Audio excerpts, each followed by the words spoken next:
দশম শ্রেণীর প্রিয় ছাত্রছাত্রীরা, তোমাদের জীবনবিজ্ঞানের যে প্রথম অধ্যায় আছে জীবজগতের নিয়ন্ত্রণ ও সমন্বয়, সেই প্রথম অধ্যায়ের কিছু কোশ্চেন দিলাম। তোমরা এই কোশ্চেনগুলো পড়ে নেবে। প্রথম কোশ্চেন, ট্রপিক চলন নিয়ন্ত্রণে অক্সিন হরমোনের ভূমিকা লেখো। দ্বিতীয় কোশ্চেন হচ্ছে, সংশ্লেষিত হরমোন কাকে বলে, উদ্ভিদে এদের ভূমিকা কী। তৃতীয় কোশ্চেন, সেসমোনাস্টিক চলন কী, উদাহরণ দাও। চতুর্থ কোশ্চেন, পার্থেনোকার্পি কী। পঞ্চম কোশ্চেন, উদ্ভিদের ন্যাস্টিক চলন ও ট্রপিক চলনের পার্থক্য লেখো। ষষ্ঠম কোশ্চেন হচ্ছে, প্রথম আবিষ্কৃত প্রাণী হরমোনের নাম লেখো। সপ্তম হচ্ছে, ডাবের জলে কোন হরমোন থাকে।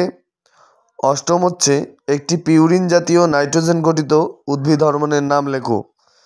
তোমরা এই 8টা কোশ্চেন ভালো করে করবে এবং ভালো করে পড়ে নেবে।